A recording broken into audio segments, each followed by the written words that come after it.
Game 5 of the NBA Finals was one of the most thrilling basketball games I've ever seen, and I've been following this game closely for nearly 25 years. There was story, emotion, highs and lows. It had everything you wanted from an NBA Finals game, and even some of the things you don't. It was really interesting heading into this game because it didn't feel like your typical Game 5 in a 3-1 series. With Kevin Durant returning to the floor and the Warriors having the confidence of knowing they've come back from a 3-1 deficit before, the team's energy seemed oddly optimistic despite facing great odds. Whether you like Kevin Durant or not, you have to respect the fact that he tried to play through this game and put his body on the line for a team that he might not even be returning to next season. It was quite exciting to see the game get off to such a quick start and the Warriors looking flawless from distance. With the floor spread to such an extent and with the Warriors having their way with all these jump shots, we were reminded for a moment just how much of a juggernaut these Warriors are when they're fully healthy. When KD went down with a torn Achilles, the momentum was destroyed immediately. I'm not sure if you guys realized this, but as soon as KD was injured again, I thought to myself, I just witnessed the last moments I'll ever see of the greatest team of all time. You can argue that the late 90s Bulls were greater, but as far as pure talent goes and how they stack up on paper, this KD, Steph, Clay, and Draymond Warriors are the greatest there's ever been. This was the same 73-9 team that added a former MVP in his prime, and at the beginning of Game 5, we were blessed for likely the last time of seeing their transcendent offense at work. Every once in a while in the NBA, a historic moment is happening, and it's important that you stop and realize the moment that's unfolding before you. Whether the Warriors win or lose these NBA Finals, this is almost certainly the end of their all-powerful dynasty. Late in the game when Kawhi began to take over, I was once again thinking to myself that it felt like I was watching Michael Jordan in the finals again. The way Kawhi took over with complete poise, making all the big shots and big plays with supreme confidence, I was ecstatic to witness each basket and just tried to appreciate the moment. Right around the 4-minute mark, it was about a 6-point game, and we could just feel the energy in the building while even just sitting at home.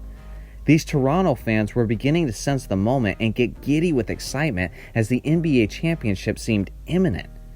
And that's when one of the most confusing decisions in NBA history happened. Why the hell did Nick Nurse call a timeout in that moment? Please, if you have a theory, let me know in the comment section what it is, because I can't even begin to explain what Nick may have been thinking when he called that timeout. So let me get this straight. Your team is on a run and is beginning to separate themselves on the scoreboard. Your best player is on fire with the crowd behind him, and you decide to kill all of that energy and momentum by calling a timeout? I will never understand why he did this.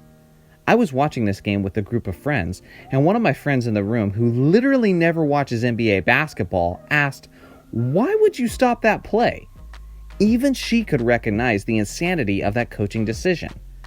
With the Warriors being given time to gather themselves and draw up some plays, they did exactly what you would expect defending champs to do. Respond with big plays and big shots, as Clay hit a 3, then Steph hit a 3, then Clay hit a 3 again. And just like that, the Warriors were up by 3. Down to the final play on a 1-point game, and Kawhi is looking to win it all. But as he attacks, he's met with a double team and does a swing pass with only 4 seconds left. I knew immediately in that moment that that play was doomed the instant he decided to pass out of the double team with such little time left for his teammates to create a play. It would have been one thing if Kawhi had attacked and penetrated, making the defense collapse and then kicking it to a shooter in the corner. But by Kawhi simply making a swing pass when the defenders can just easily rotate their attention, the play was over the second he gave it up.